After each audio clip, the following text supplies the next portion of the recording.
In the fall of 1987, a local news channel, WSB-TV2 of Atlanta, Georgia, was attempting to fill a scheduling gap in their Sunday morning lineup. After a few solicitations by local business owners, they decided to allow the young Reverend Marley Satch to take the available hour block to do a religious-themed show. It premiered October 18th, with little promotion. The show was standard religious fare and consisted of the Reverend sitting in a simple chair reading passages from the Bible to the camera and discussing their interpretation and significance to our modern-day life. The show received a reasonable number of viewers and continued to be shown into early December.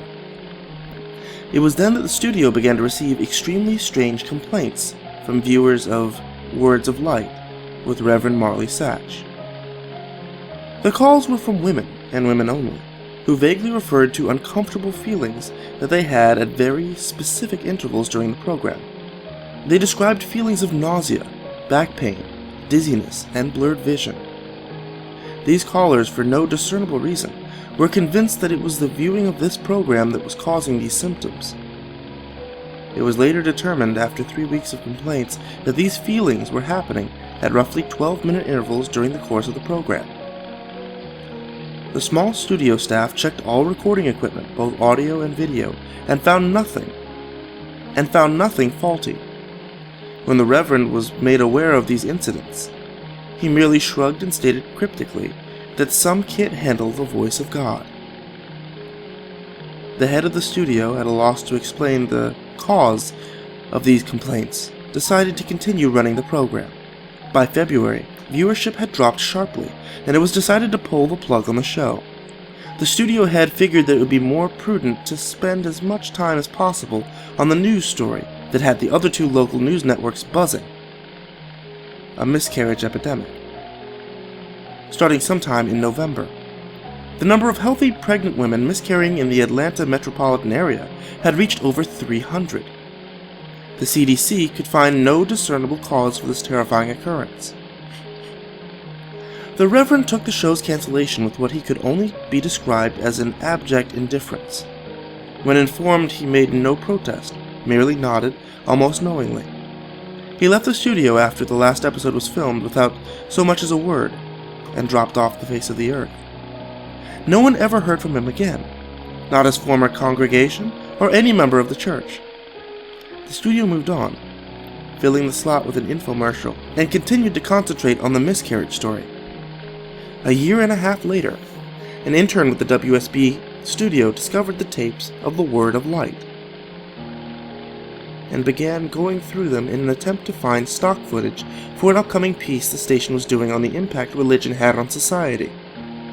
The Atlanta incident, as the miscarriage epidemic became known in the medical journals, petered out 3 months after the studio canceled Reverend Satch's show and had already begun to fade from the public conscience.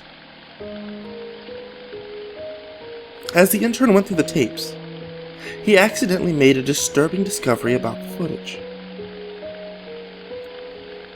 While attempting to stop one recording at 10 minutes 45 seconds, he mistakenly jammed the fast-forward button down, and while the footage whizzed by, he attempted to pry up the button with a screwdriver. Just as he succeeded, the tape stopped at 32 minutes 1 second. The intern actually fell out of his chair when he looked up at what he saw frozen on the screen. The image of a badly decomposed, severed head filled up the entire frame. After he collected himself, he moved the film back a few frames, and then forward, and realized that his mind was not playing tricks on him. He began going through the rest of the recording, and soon discovered that at exactly 12-minute intervals, the image would appear for 1 frame. Thinking it some practical joke being played on the new guy, he presented it to one of the film technicians, ready to be mocked. And the technician was just as puzzled as him.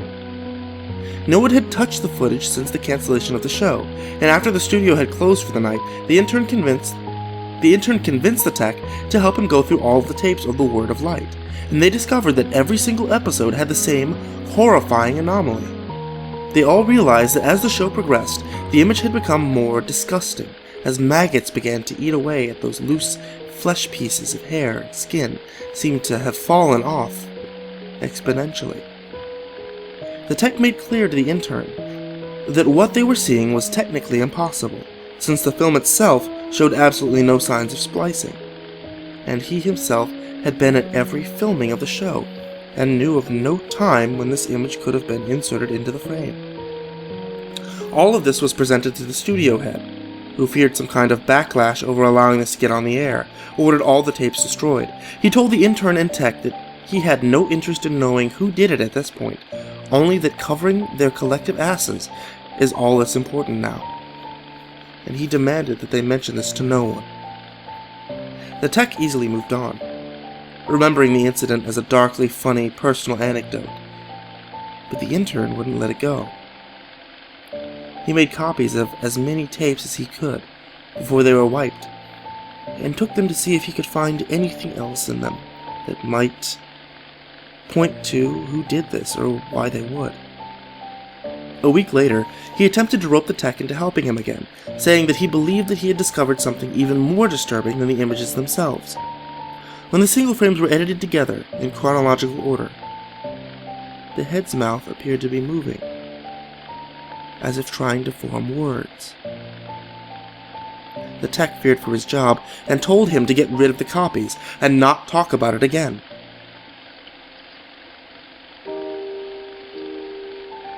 A week later, a police responded to a 911 call made by an elderly woman in one of the Atlanta suburbs at dusk. She had heard horrible noises coming from her next-door neighbor's house, where a young couple lived. She told the emergency responder that the wife was pregnant and that she was terrified that something had happened.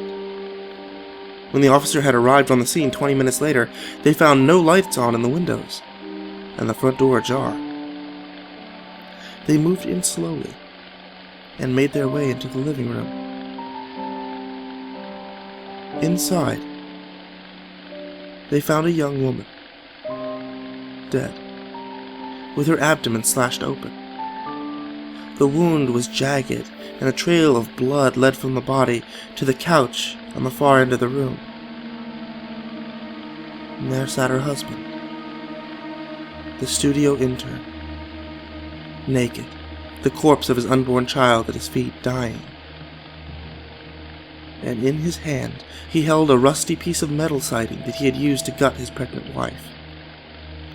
The television was on and playing an 18-second loop of silent footage of a decomposing head, mouthing some unintelligible words. The story at the police precinct, to this day, goes that the intern kept saying under his breath, over and over again, "The light of God calls them."